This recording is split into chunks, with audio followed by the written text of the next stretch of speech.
My mother, Omi, she had a farm in Latvia, and she loved farming and gardening and everything with the soil. It was very hard when she had to leave. But then when we came to Australia and bought this place, you know, next morning, 3 o'clock in the morning, she was out in the yard and started digging. Neighbors heard the noise. They looked through the window and wondering, what's that old woman doing there in the garden? But she did not care. She was just digging and digging and digging. There was potatoes, carnations, roses, onions, carrots, everything. And everything was growing. She had like a magic in her fingers. Everything what she put in, it was growing and growing, and soon all yard was digged up, everything. I thought that was her secret for her long life. I think so.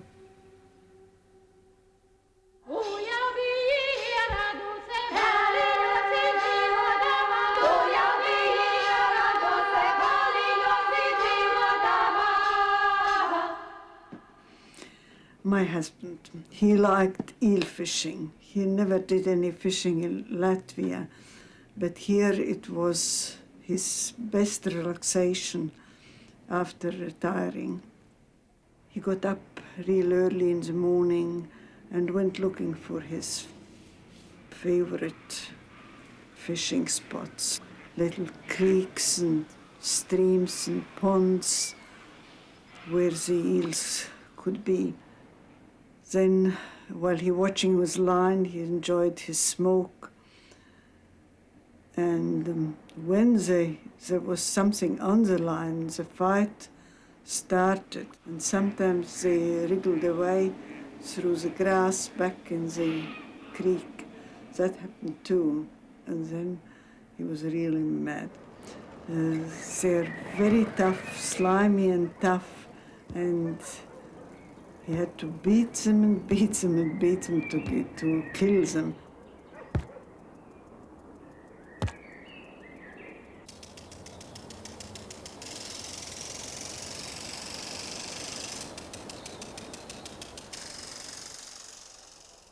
My husband Otto was my first love. We met in Latvia when we were young at teachers' college. When he finished the school, he worked as art teacher. But his biggest love was painting. He painted in watercolors and tempera, mostly sceneries and still lifes in very soft and beautiful colors, because himself was very quiet, soft man. But then when we came to Australia, we had to work. Otto worked at Lord Neon. He was designing neon signs. He worked very hard, but he felt like a stranger there. And in 1974, he retired from Claude Neon.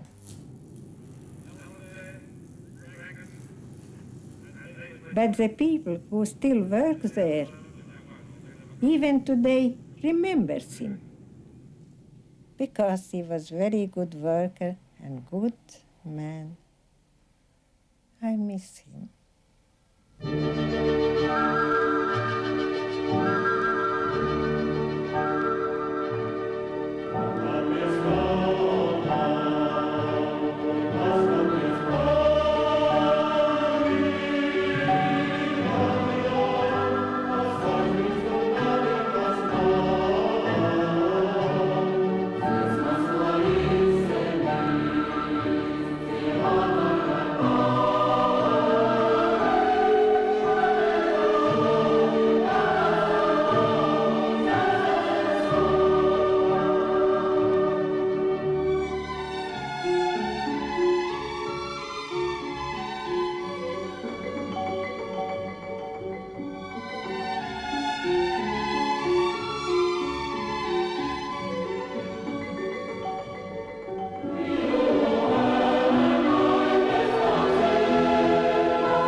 This is our family and our two dogs, Banjo and Harry.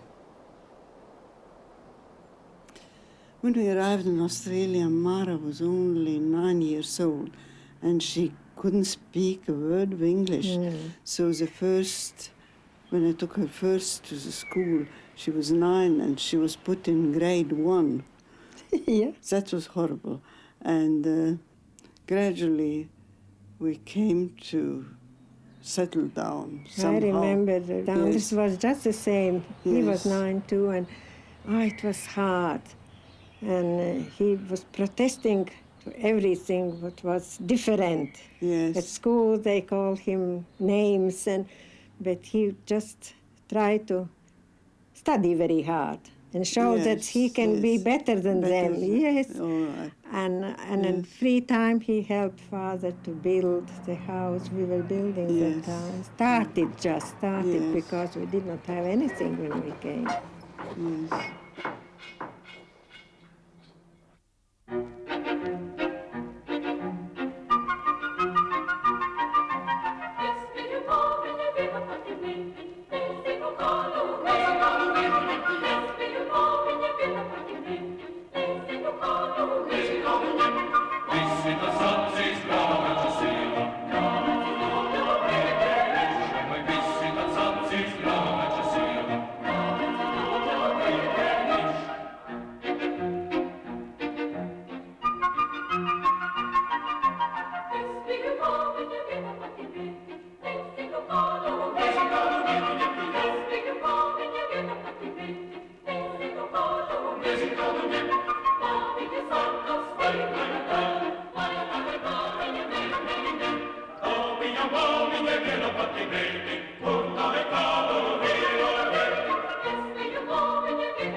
And that was a big wedding. They were traditional Latvian wedding.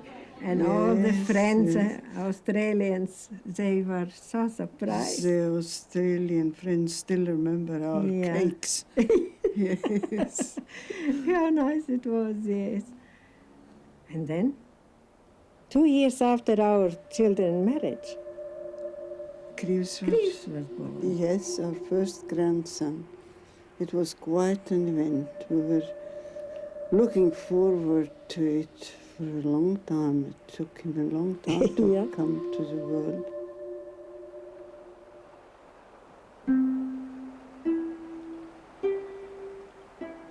When Kriv was 1 year old, he and his parents went to England. We missed him. Yes, and I'll never forget the day when he arrived back in Australia on his own. We had not seen him for 3 years. We were complete strangers to him. We were so excited, and I ran through the barrier to him. And then I looked at him and smiled, and he looked at me with big eyes and said, "I have your picture in my pocket." And he could not understand Latvian. No, he didn't know what we're talking about. No.